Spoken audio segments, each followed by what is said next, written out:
Olá, hoje é terça-feira, dia 6 de setembro de 2022, e o Grupo de Conjuntura está reunido para um novo episódio do nosso podcast. Eu sou o Gabriel Chianca, comigo estão os pesquisadores Antônio Lixa, Caio Prades e Margarida Gutierrez. O tema do podcast de hoje não poderia ser diferente. Na última semana, na última quinta-feira, para ser mais preciso, o IBGE divulgou os resultados do segundo trimestre do PIB brasileiro, o Produto Interno Bruto. E o Grupo de Conjuntura vai repercutir esses resultados, sempre com aquela nossa análise, abrindo alguns componentes do PIB, chamando um pouco de atenção para algumas heterogeneidades. É isso que te espera nesse episódio de hoje. Eu quero convidar para abrir a nossa conversa o pesquisador Caio Prades. Obrigado, Gabriel.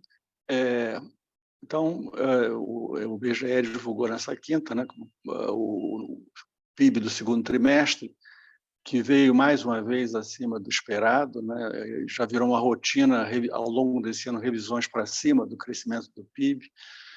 Não nos esqueçamos que a gente começou o ano com a previsão do Focus, colhida pelo Banco Central, né, do relatório Focus, em 0,3 para esse ano. Muito por conta da expectativa de que a alta dos juros, o ciclo de alta que prosseguiria, como tem prosseguido, né, e a inflação elevada comprometeriam gravemente o crescimento. Mas isso não se verificou. A gente está tendo surpresas positivas a cada divulgação do PIB, e com essa divulgação mais recente do PIB do segundo trimestre, a gente tem um carregamento estatístico para o resto do ano, quer dizer, se o PIB ficar estável, terceiro e quarto trimestre, igual ao que está no segundo, sem crescer nada, já daria um crescimento de 2,6 esse ano, e me parece mais razoável, a gente tem conversado sobre isso no nosso grupo, um crescimento acima disso, alguma coisa mais próxima de 3%, é o que a gente está esperando no momento.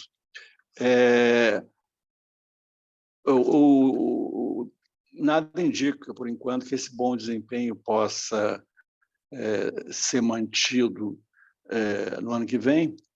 A expectativa é de desaceleração significativa, mas ainda é muito incerta a magnitude dessa desaceleração.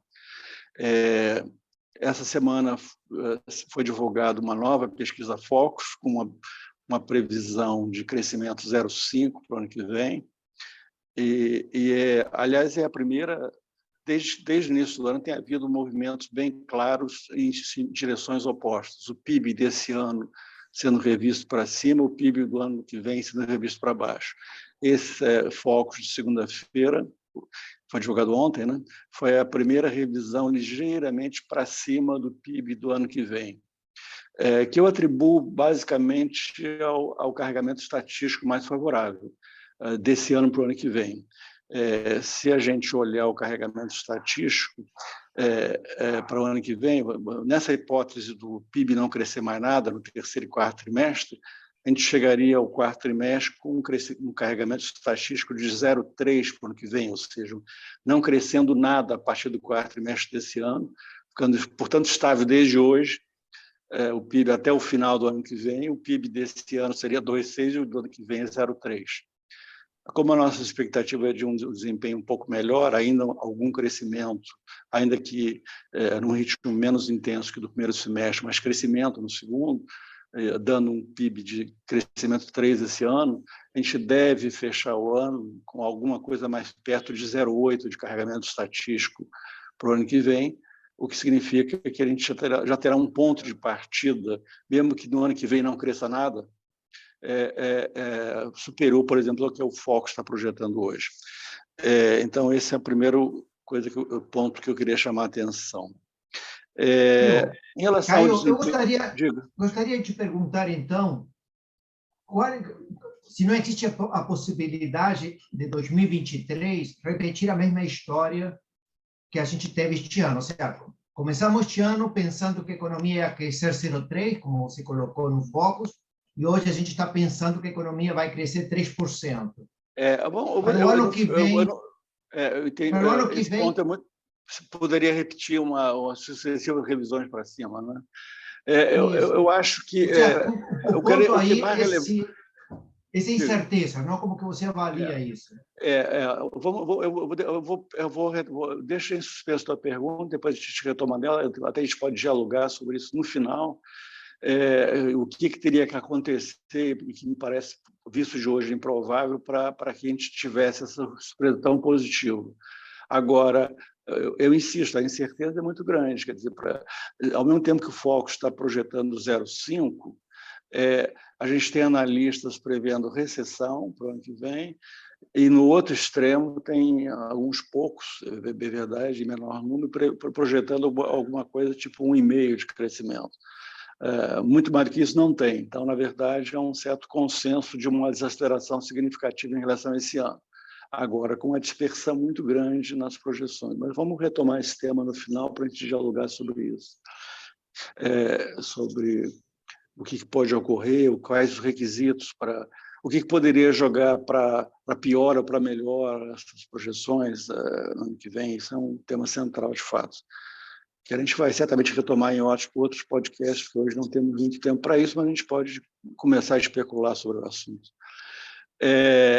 Em relação ao PIB do segundo trimestre, que é mais o nosso foco hoje, né, um ponto que eu queria chamar a atenção é o seguinte: um ponto que tem sido destacado é que até agora o crescimento vinha, nessa comparação trimestre contra o trimestre anterior, vinha sendo muito destacado o fato de um crescimento fortemente dependente de serviço pelo lado da oferta e consumo das famílias pelo lado da demanda, como os carros-chefes do PIB, não só pelo seu peso dentro do PIB, mas por estarem crescendo acima do resto. E o segundo trimestre, desculpe, mostrou um crescimento bem mais espalhado. Isso foi destacado por muitos analistas. Então, a gente teve um crescimento, por exemplo, do lado da oferta, da indústria, superior ao crescimento de serviços na comparação do segundo trimestre contra o primeiro.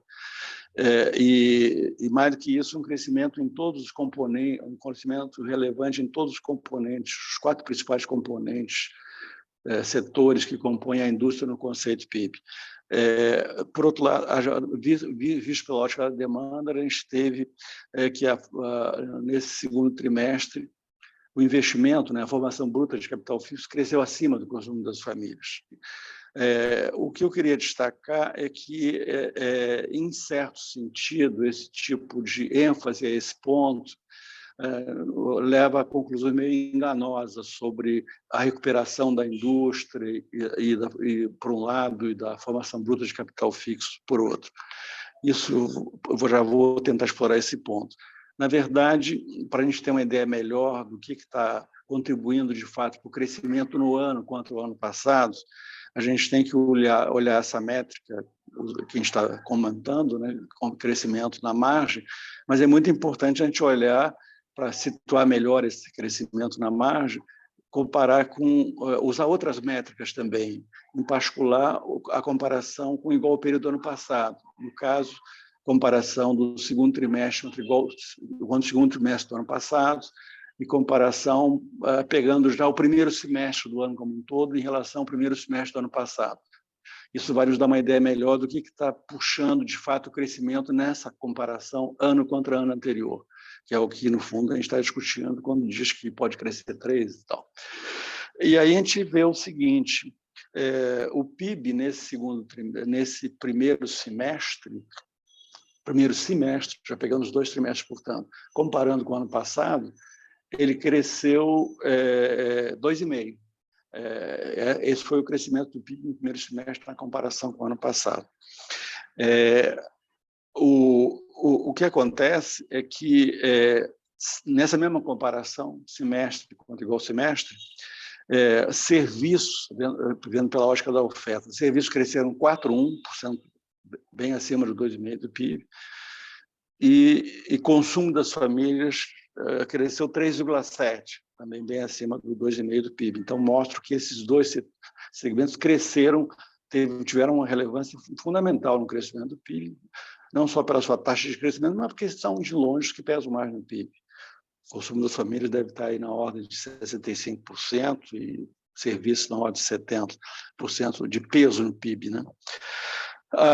Quando a gente olha para a indústria, sempre nessa métrica, primeiro semestre desse ano contra igual ao período do ano passado, a indústria ficou praticamente estagnada. Ela teve, mesmo com esse crescimento significativo nesse segundo trimestre contra o primeiro, quando pega o semestre como um todo, ela cresceu 0,2%, praticamente nada. E o investimento, a formação bruta de capital fixo, caiu, apesar de ter crescido bastante no segundo trimestre, mais do que o consumo das famílias. Se você pega o semestre como um todo e compara com o ano passado, ela caiu quase 3%, a formação bruta de capital fixo. Então, na comparação com o ano passado, quem está, de fato, de longe, puxando o crescimento é serviços e consumo das famílias. Outro ponto a destacar é que dentro da indústria, que nessa comparação que eu falei ficou praticamente estagnada, né, crescendo só 0,2% no semestre, há uma enorme heterogeneidade. A indústria de transformação, que seria a indústria propriamente dita, vamos chamar assim, o coração da indústria, teve uma queda nesse primeiro semestre de 2%. Por outro lado, a extrativa mineral teve uma queda maior ainda do que essa. Por outro lado, a construção civil, que no conceito PIB, a indústria se decompõe em extrativa mineral, transformação, construção civil e os serviços, chamados serviços industriais de utilidade pública. Se a gente pega, por exemplo, construção civil, foi o contrário, que a construção civil, para uma indústria como um todo estagnada, a construção civil cresceu 9,5% no primeiro semestre, contra o período do ano passado. E aí, duas explicações não excludentes, dois fatores têm sido destacados pelos analistas. Um primeiro é o aumento significativo dos investimentos de estados e municípios em obras públicas, em ano eleitoral, e contando com o fato que eles, por razões que eu não vou entrar aqui, já exploramos em outras análises, a Margarida já explorou isso, nós temos os estados e municípios começaram o ano com enorme disponibilidade de caixa, que veio se mantendo de algum modo, porque a receita também continuou crescendo bastante esse ano, a arrecadação deles, tributária, e eles estão usando isso primeiro, para aumentos do funcionalismo público de estados e municípios, e segundo, para investimento, uma ampliação significativa de obras. Então, isso bate na construção civil. E outro fator é que a construção civil residencial, né, também está tendo, aparentemente, por indicações que tem parciais, um bom desempenho na esteira de uma expansão do crédito imobiliário, de certo modo surpreendente, dado o aumento da taxa de juros e tal, mas o crédito continuou com um vigor nada desprezível. Então, a construção civil está dentro da indústria, é o que segura. O resto da indústria vai mal, na verdade. Caio, normalmente, destacar que a construção civil normalmente tem um ciclo próprio, não? E além de ter um ciclo próprio, tem um ciclo que é relativamente prolongado, não? Que tem uma forte inércia, não? Inicia com a compra de terreno, valorização, construção, e até chegar na venda dos imóveis, você já tem um período que dura vários semestres e que inicia, não, uma espécie de cadeia em que a construção civil começa com um ciclo que é um pouco autônomo, independente do resto da economia. Não? Então, a construção civil sempre tem essas características muito esse teu ponto é bem importante, Luiz. Esse ponto é importante porque, na verdade, no caso da construção civil, por exemplo, residencial, a gente sabe que houve lançamentos muito expressivos de imóveis, vendas de imóveis ano passado e retrasado também. Então, é possível que, na verdade, ela esteja respondendo do lado da construção de imóveis, propriamente dita, a decisões, a coisas que aconteceram antes, na verdade, um pouco na tua linha aí dessas defasagens. Agora, no caso das obras públicas, também tem um problema desse tipo, mas parece razoável atribuir esse argumento que tem sido usado por alguns analistas, parece que faz sentido, ou seja, os estados e municípios usando a disponibilidade ampla de caixa que eles têm desde o ano passado para obras, ainda mais em ano eleitoral. Então, isso tem contribuído. Mas, em resumo, tirando construção civil dentro da indústria, o que conta mesmo para o crescimento do PIB é serviço e consumo das famílias, na verdade. O resto da indústria vai mal. E tem um item que vai bem, mas que também vai bem, que tem peso menor que em construção civil, que é o serviço de utilidade pública, que é basicamente produção e distribuição de energia elétrica, gás, saneamento básico, basicamente isso. E ele está indo bem por razões que eu não vou entrar agora, mas uma parte dessa explicação parece que tem a ver com o regime de chuvas. As chuvas voltaram, as hidrelétricas encheram, e a produção de energia via hidrelétrica agrega mais valor, tem mais valor adicionado do que das térmicas. E isso, para a mesma energia, o fato de vir de energia elétrica e não de térmicos tem impacto mais positivo no PIB. Então, esse setor está indo bem. Isso acontece, Caio, porque essas energias renováveis têm custos menores. Então, quando você trata em valor adicionado, ele fica maior, não? São mais baratas, não? Provocam esse efeito lá quando se analisa o PIB do setor. Então, isso tem uma influência. Eu não vi ninguém falar disso, mas é possível que saneamento, que está aí dentro desse conjunto, também esteja contribuindo, porque houve todo um novo marco regulatório de saneamento. É possível que isso esteja contribuindo para um aumento de investimentos nessa área.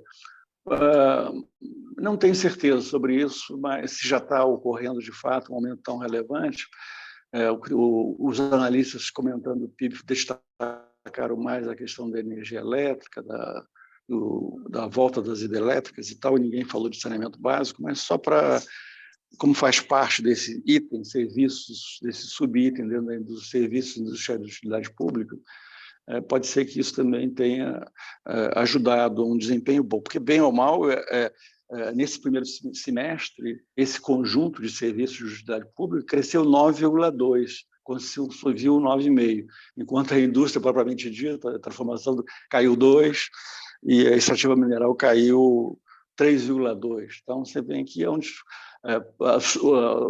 fazendo a coisa composta do desempenho da indústria como um todo, a estagnação em relação ao ano passado. Então, só para reforçar o meu ponto aí de que o consumo das famílias e serviços continua sendo a variável-chave para explicar tudo isso. Bom, o determinante dessa coisa, desses fatores, tem sido apontado por vários analistas, desse desempenho na contramão do que esperava, que, basicamente, há um fator, de um lado, um fator extraeconômico, que é o fato da reabertura da economia, da normalização da atividade econômica, que bate essencialmente em serviços, que era o que estava mais afetado pela pandemia, se intensificou muito esse ano. Talvez já esteja próxima do fim, mas ainda há aparentemente algum espaço para crescimento por aí. Mas esse foi um fator-chave, é um fator extraeconômico na contramão do resultado que seria esperado olhando para inflação / juros altos.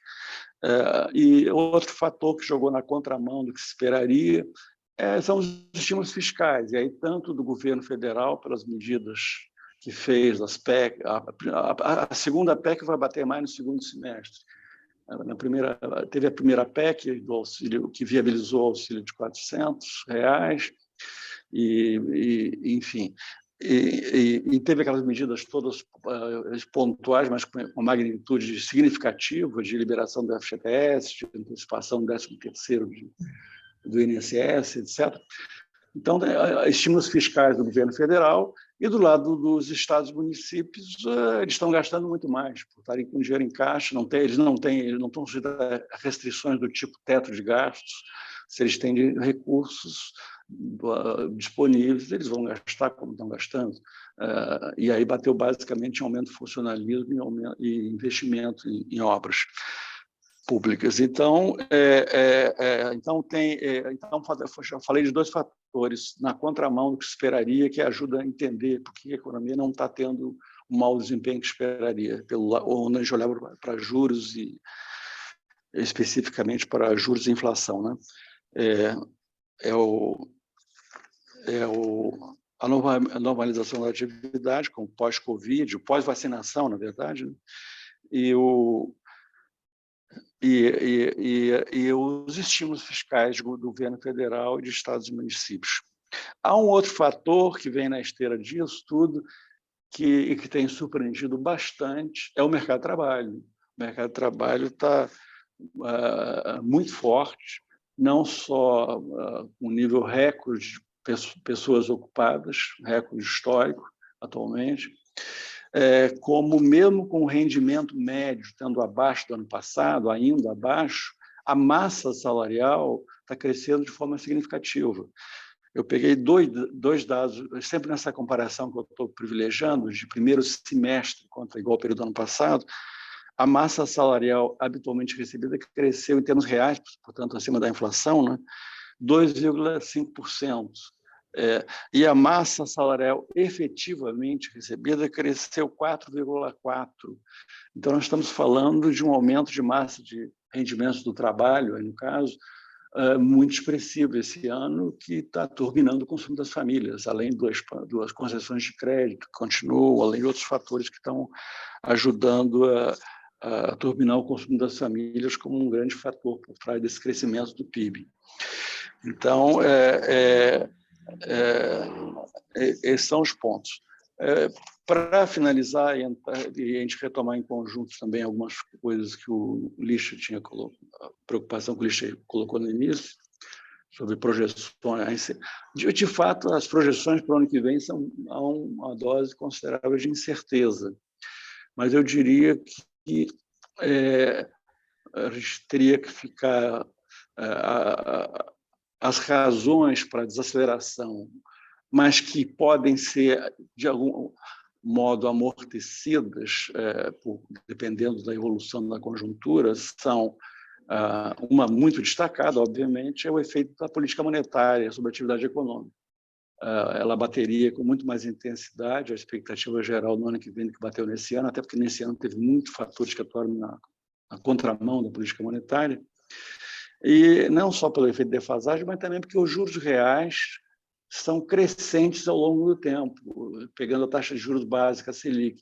Para uma Selic estável, onde ela está, que é 13,75, e a tendência é que ela fique estável ainda por vários meses, de modo geral, se projeta que ela não seria alterada até meados do ano que vem, podendo, eventualmente, dependendo da inflação, começar a cair a partir daí. E isso tudo significa juros reais muito elevados, porque, à medida que a inflação em 12 meses caiu, você manter esses juros tão elevados, mesmo que estável em termos nominais, os juros reais estão subindo, na verdade. Já desde o início da queda da inflação, de poucos meses para cá, da inflação em 12 meses, a gente tem que, em relação à inflação corrente, os juros reais estão cada vez mais altos, o que tende a bater de forma defasada na atividade econômica. Então, esse é um primeiro ponto.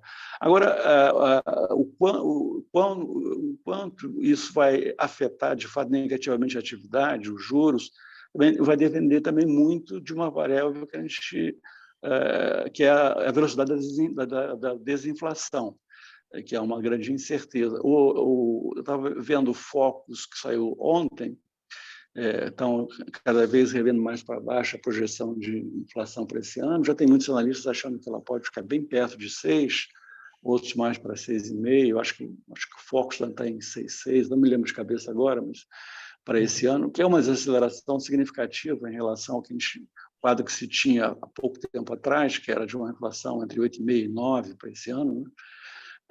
Mas, basicamente, está acontecendo por um fator muito, muito específico, que é a redução, principalmente, de preços de combustíveis.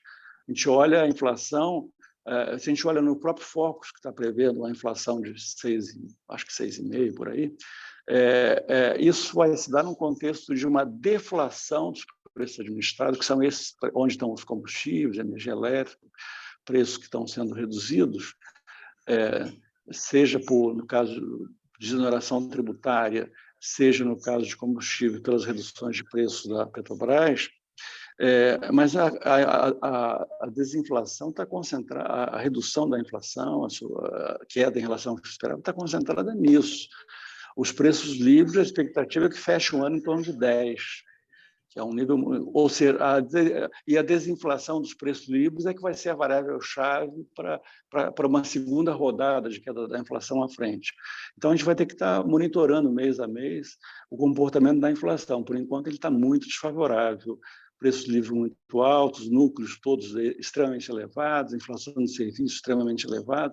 Então, a gente está tendo uma queda da inflação pontual, que beneficia a inflação futura pelo mecanismo possivelmente pelo mecanismo de inércia, de expectativas, embora a gente tenha que ver que é uma queda muito específica, não é uma queda generalizada, que aí sim bateria muito mais fortemente na expectativa, mas pode ser que influencie positivamente a expectativa, ajude a conter a inflação ano que vem.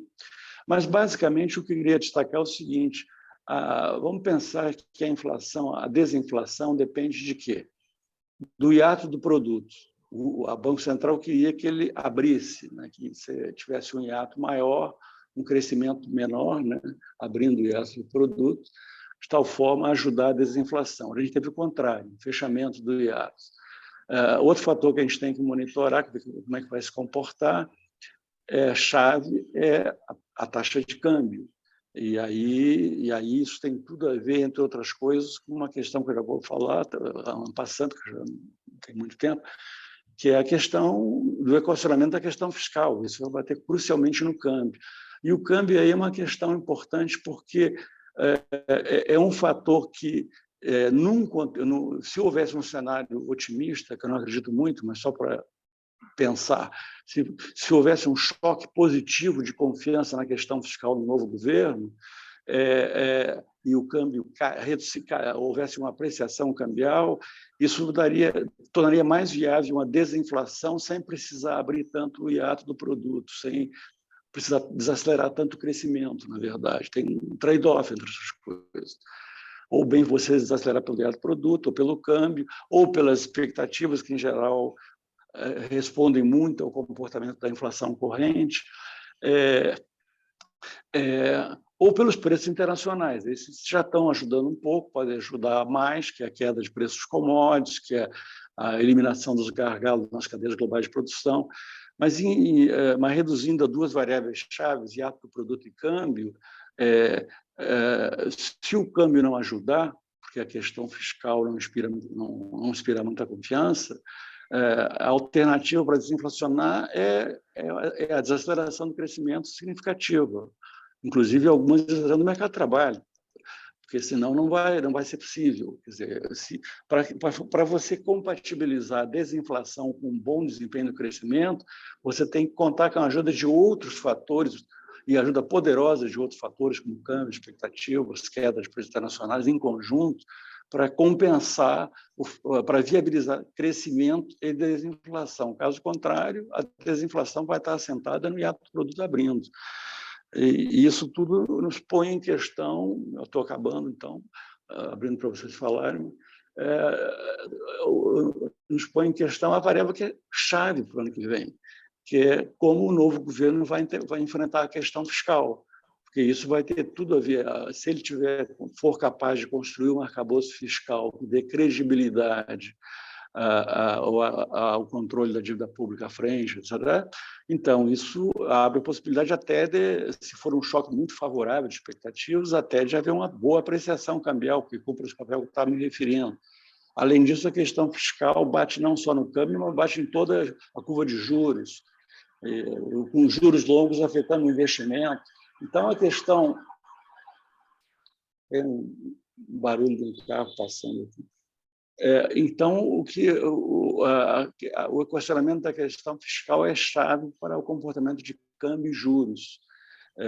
E não nos esqueçamos que essa questão fiscal ainda é especialmente relevante num contexto onde o cenário externo tende a piorar. O viés, para o ano que vem, unanimemente reconhecido, também é de piora. Não se sabe a intensidade da piora, mas o viés é de piora. Desaceleração global, crescimento da economia mundial menor que o desse ano, aperto monetário maior, em particular dos Estados Unidos, que é a referência para preços ativos do mundo financeiro do mundo todo, o dólar forte, talvez com a valorização adicional ou não, mas dólar forte não, queda do dólar, o dólar se mantendo muito forte, queda de preços de commodities, isso tudo é um cenário muito ruim para emergente, e em particular para o Brasil, se o Brasil tiver com fragilidade fiscal percebida como grande, porque isso vai vai produzir um comportamento de câmbio, inflação e crescimento muito negativo para a gente. Então, a variável fiscal, seja como potencializador de um cenário externo adverso, seja para permitir uma desinflação com menos necessidade de abrir o hiato do produto para produzir a desaceleração, é uma questão crucial. Essa é a questão-chave para o ano que vem. É isso. Caio, deixa eu te fazer alguns comentários. Então, você destaca, você destacou que o padrão de crescimento brasileiro neste momento está sendo puxado pelo consumo das famílias, pelo lado da demanda, e os serviços pelo lado da oferta. E que existe um conjunto de restrições na frente que vão fazer de que o impulso tanto no consumo quanto nos serviços seja menor. Seja porque já aconteceu a retomada pós-pandemia, seja porque a gente vai ter uma política monetária, temos uma política monetária mais restritiva, um cenário externo um pouco mais adverso e incerteza fiscal. Tá? Ou seja, temos um conjunto, acho que a gente concorda que esse conjunto de restrições pode reduzir o nível de atividade. Mas quando a gente olha o que aconteceu, por exemplo, o PIB dos últimos 4 trimestres, todos eles vieram positivo. Ou seja, a última vez que a gente teve um crescimento negativo foi no segundo trimestre do ano passado, 2021, tá? Depois de 3 trimestres, acho, positivos, tivemos mas nos últimos 4 trimestres a gente teve 0,1 no terceiro trimestre do ano passado, 0,1, 0,8 no quarto, 1,1 no primeiro trimestre deste ano, e agora 1,2. O crescimento está se acelerando. Tudo indica de que existe algum impulso. É claro que a gente sabe que tem algumas restrições, tá? Mas a gente está vendo um certo impulso no nível de atividade, tá? E a gente viu, como você destacou, também está tendo um certo impulso no mercado de trabalho, não? Com forte crescimento do nível de emprego e uma queda da taxa de desemprego. Já tem analista prevendo uma taxa de desemprego no final do ano um pouquinho superior a 8, sei lá, 8,2, tá? Então, é claro que a gente pode ter uma moderação nessas taxas de crescimento, não? Que foram crescentes, 0,1, 0,8, 1,1, 1,2. Tá? Mas eu acho que também... Mas basicamente por serviço, né, Lixa? Isso, muito voltado para serviços, os números que você apresentou, ok. Mas, independentemente dessas restrições que você está colocando, o aperto monetário, a incerteza fiscal, a incerteza externa, a retomada do serviço já pós-pandemia, não acabou aquele rebote que a gente teve nos serviços, tá? Especialmente aqueles serviços para as famílias, tá? Já não vão crescer na taxa que cresceram pós-pandemia, imediatamente pós-vacina, como você falou. Mas, de qualquer forma, deve existir na economia brasileira um conjunto de choques positivos ou impulso que vão criar uma certa dinâmica que pode fazer que a desaceleração do crescimento para o ano que vem não seja tão intenso, tá? Um pouco na linha do que a gente queria te argumentar no começo, não? Margarida poderia comentar isso também, por favor? No sentido de que, é claro, podemos não ter uma surpresa como a gente teve este ano, não? Ou seja, a gente pensava, o Focus pensava que a economia não ia crescer nada este ano, 0,3%, e agora parece que o crescimento está perto de 3%. Tá? É claro que você falou, o aperto monetário, a incerteza fiscal, cenário externo mais comprometido, tá? Temos um conjunto de elementos que não ajudam, mas também temos um conjunto de impulsos dentro da economia que também podem ter sido subestimados, pessoal. você próprio destacou, Caio, que se com esse PIB de 3% este ano, o carryover para o ano que vem é 0,8%. Tá? Ou seja, para crescer 0,47 ou 0,5, como você coloca o ano que vem, que o foco está colocando, está supondo um ponta a ponta o ano que vem negativo. Tá? Isso, por enquanto, não é provável. Né? É provável que seja um pouco acima, mesmo com crescimento dentro do ano sendo pequeno, ano que vem, como a gente já tem um ponto de partida garantido, entre aspas, no caso de não cair durante o ano que vem, de 0,8, se tiver certa essa ideia nossa, pode ser 0,7, pode ser 0,7, 0,8. Alguma coisa bem maior do que o 0,3 é o carryover quando o crescimento é zero daqui para frente. Se o PIB for 2,6, o carregamento estatístico para 2023 será 0,3. Mas supondo que seja mais perto de 3, aí você pode ter alguma coisa entre 0,6 e 0,8, vamos dizer, nesse intervalo de carregamento estatístico. Eu acho que eu insisto que há uma imensa incerteza sobre o ano que vem, mas é pouco provável, por várias razões. Vamos pensar também por outro lado. Vamos imaginar que na verdade, o crescimento surpreenda. Se o crescimento surpreender, a menos que... uma coisa é ele surpreender porque, por exemplo, há um cenário que é possível surpreender, só que eu não acredito. O problema meu não é que não possa haver um crescimento que surpreenda. Eu não acredito nas premissas que poderiam levar a isso. Uma das principais é um choque de confiança muito grande na questão fiscal, porque isso poderia ajudar via apreciação cambial, redução dos juros longos, favorecendo investimento, redução do câmbio, favorecendo a inflação. Porque se não houver nada disso, e por estímulos aqui e ali ainda se mantiver um crescimento acima do que a gente está imaginando, a inflação também não vai cair. Então, eu não consigo imaginar o câmbio lá em cima, até eventualmente subindo mais por conta do cenário externo, incerteza fiscal e um mau equacionamento da questão fiscal, e a economia crescendo e a inflação caindo. Esse cenário também não fecha. Esse cenário não fecha, Caio. Não, esse cenário certamente não fecha. Mas, se você tiver um novo governo aí, e que desenha a questão fiscal com credibilidade, que eu também concordo com você, que é muito, muito, muito difícil, hoje a probabilidade disso é muito baixa hoje, né? É que a economia engrenou. A gente tem um mercado de trabalho que está chamando muito atenção. Isso é muito forte na economia, que é uma coisa que vem dentro dela. É como o Lixa colocou, a economia começou a girar num ritmo de crescimento dentro dela. Tudo bem que teve aí impulso fiscal, parafiscal, desoneração, né, aumento de gasto, tudo isso contribuiu para esse pontapé. Mas a economia engrenou no ritmo de crescimento muitíssimo mais acelerado do que se imaginava, e aí eu estou usando os dados do mercado de trabalho, né, que são muito bons.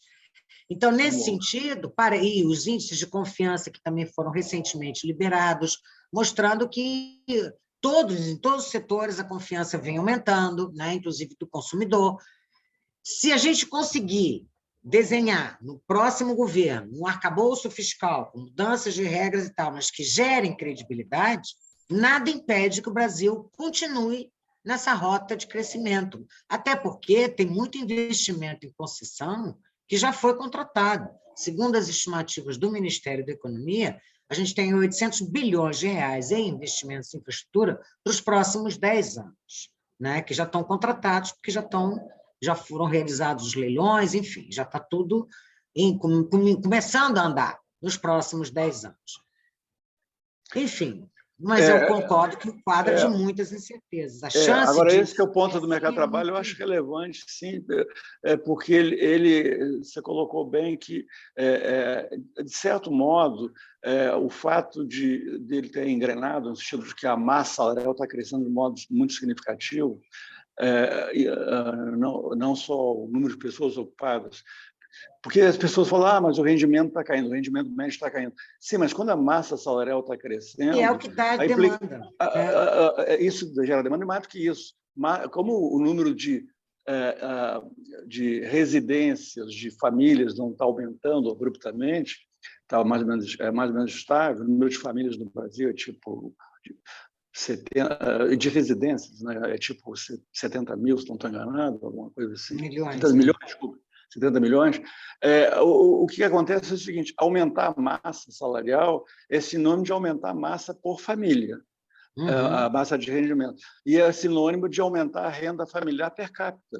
Mesmo que as ocupações estejam com um rendimento médio menor, tem mais gente ocupada nas famílias, o rendimento médio familiar per capita é maior. Então, isso está acontecendo. Isso significa, e aí eu concordaria com você, que isso funciona como um moderador, um fator de moderação da desaceleração, mesmo pós-estímulos e conclusão da reabertura da economia, porque a tendência, se a inflação permanece alta e o juros muito alto, é que o mercado de trabalho enfraqueça gradualmente. Mas é um processo mais gradual, não é um processo abrupto como tirar um estímulo. E aí você gera uma certa inércia na desaceleração que ocorre mais suavemente. Essa coisa pode ocorrer. Agora, o central... Mas aí a gente estaria, no fundo, só, assim como esse ano a gente jogou os problemas para o ano que vem, a gente estaria um pouco adiando uma desaceleração, uma piora contratada da economia se a inflação não for domada e os juros não caírem de forma sustentável. E isso depende, entre outras coisas, do equacionamento fiscal totalmente. Porque, como eu falei, é o fiscal que pode botar o câmbio bem comportado e dispensar como medida anti-inflacionária, que você tem que abrir muito o hiato do produto. Que você tem que abrir muito o hiato do produto, ou seja, desaquecer muito a economia para poder... O câmbio funciona como alternativa a isso de desinflação, ao crescimento muito mais baixo. Então, você tem que... a chave da questão de fato, a mais importante de todas é a questão fiscal. É ela que vai influenciar esse conjunto todo. Agora, é isso. Acho que dá para dizer que os juros vão estar muito mais altos, fazendo muito mais efeito. Aí já não sei, né, tanto se os estímulos fiscais não vão ser os desse ano, mas a política fiscal, para mim, não há nada que indique que há uma boa chance dela, no ano que vem, não ser contracionista, porque cada vez mais está se discutindo esse caminho do waiver, né, de dar uma licença para não cumprir regras transitoriamente, claro que dentro de certos limites, que vão ter que ser estabelecidos, porque senão as expectativas pioram dramaticamente no ato, mas em simultânea a construção de um arcabouço fiscal crível, né?